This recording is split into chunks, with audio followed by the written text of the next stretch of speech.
Because of the drought, they've had to increase patrolling their lines from once a year to about every 6 months. This morning we saw those strong winds and heavy rains, but for those of you who did not enjoy the rain and want a little break, I have some good news for you. It's going to tap into some subtropical moisture, and that's what's going to bring the chance for rain once again on Tuesday. There is a freeze warning starting Monday morning at 1 a.m. in effect till 9 a.m. and that's for most of Modoc County. Tomorrow morning, if you plan on heading outside, you might want to bundle up. We're looking at 32 degrees for Redding. This fire started around 3:30 this afternoon. Now, at the time of the fire, there were 6 homes threatened. I'm gonna try and make a heart-shaped pancake right now on this side of the grill.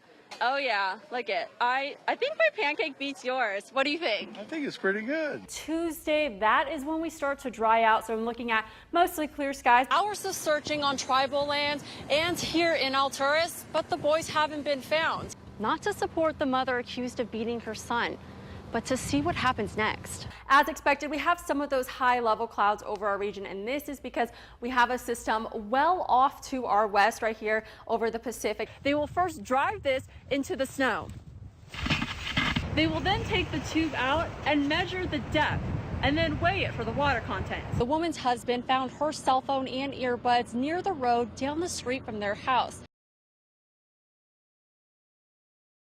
And we're going to continue to see those clear skies through the night. So once again, here's a look at our headlines for the lunar eclipse. You will be able to see that, and that will just happen right after sunset, so around 7 o'clock. But as I mentioned before, we are going to see a slight cool down a few degrees, so below average. And this time of year, average is around 89 degrees for the valley. So let's take a look at temperatures right now. 94 degrees for Redding and Red Bluff, Weaverville, 84 degrees, Paradise. You're also looking at 84 degrees. And for Orville, 93 degrees. Tonight, we're going to drop down to the 60s for much of the valley, 62 degrees for Redding, 60 for Corning and Paradise. You're going to drop down to about 63 degrees in Bernie.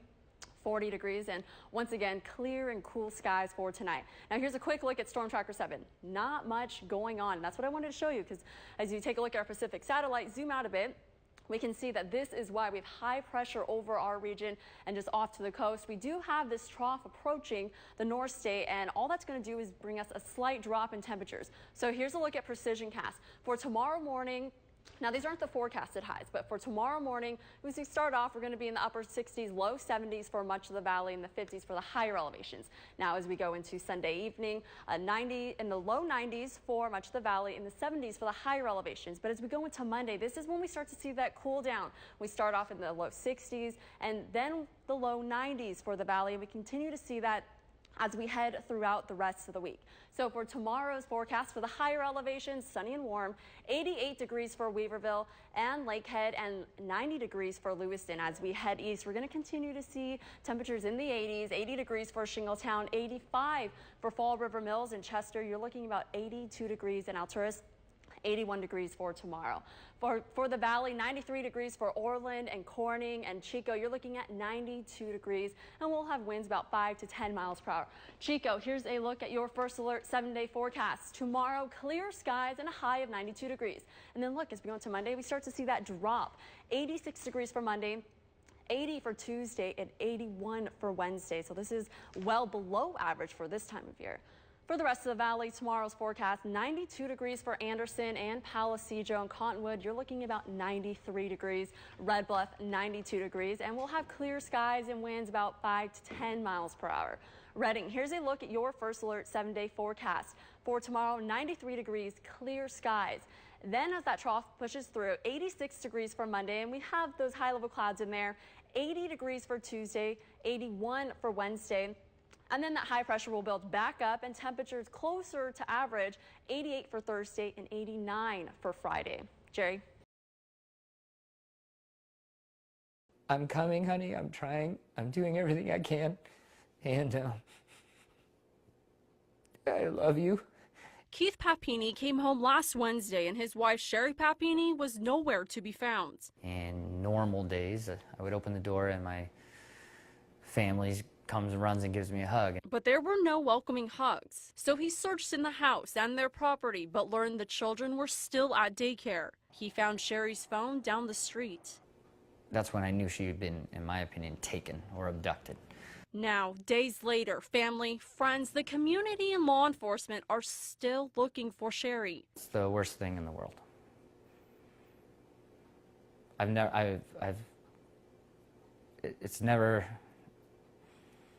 the worst thing ever. Time going by slowly, and their children don't know their mother is missing. It's hard waiting, you're waiting for a phone call, you're waiting for something to tell us, this is the direction, or this is the house, or this is the car, and that is very difficult right now. But Keith is determined to find her. If she was listening, I wanted to say that we're trying, and we're trying the best we can, and I'm so sorry that I'm not there. The family believes she was abducted and has this message. Bring her home. Bring her home. Just bring her home. Bring her home safe. There's a $50,000 reward. Bring her home. Keith says he is extremely grateful for the outpouring of support he is getting from the community. Cristina Davies, KRCR News Channel 7. California AR owners will eventually have to make a choice, modify their gun or register it as an assault weapon. One man I spoke with today says gun owners should not be having to make this decision. I think it's a ridiculous law. And I think all gun owners probably think it's a ridiculous law. Ted Leidy has been a gun owner for 40 years. He is one of the many that own ARs. Starting at the first of the year, there was a new definition for assault weapon. I knew that they were going to try to clamp down because their ultimate goal is to get rid of all of these style of firearms, even though they are no more dangerous than a single-shot firearm. Under the current law, this gun is considered an assault weapon. He now has to make a decision by the end of the year. Does he want to register with the Department of Justice or modify it? I'm going to modify them. In fact, I brought one today that's nearly modified. The government doesn't need to know what I have in my safe, and it's none of their business, actually. And when I modify them, I can actually replace my bullet button with a magazine release. Although he is modifying his guns, he says it's frustrating because he feels the new definition of assault weapon won't stop the criminals. And the only thing they're doing is making things more difficult on legal, safe, responsible, recreational gun owners. It doesn't do anything to criminals. Criminals don't follow the law. They don't pay any attention. Jerry, good evening. The first responders walked away with just bumps and bruises, but it was the crash they were responding to that damaged the support beams to the bridge, causing it to collapse.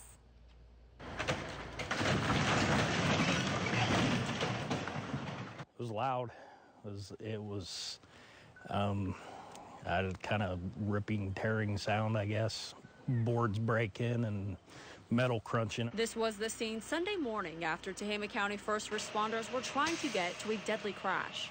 The crash damaging a portion of the Jellies Ferry Bridge, just north of Red Bluff. They veered off the roadway and went airborne over the bridge and struck one of the support beams of the bridge. The 18-year-old driver killed. The 19-year-old passenger, Charles Sorrell, flown to Mercy Medical Center in Redding with major injuries. The vehicle rolled. One party was ejected and was killed on impact. CHP officer Jake Bushy was on scene as an ambulance and the first CAL FIRE engine were crossing the bridge. He soon realized this part of it was weak, but couldn't stop the second CAL FIRE engine in time. In my mind, as that was happening, it happened about as slow as you can imagine, like everything was in slow motion. Realistically, the whole thing, probably a few seconds. This portion of the bridge gave out, and all Officer Bushy could do was watch.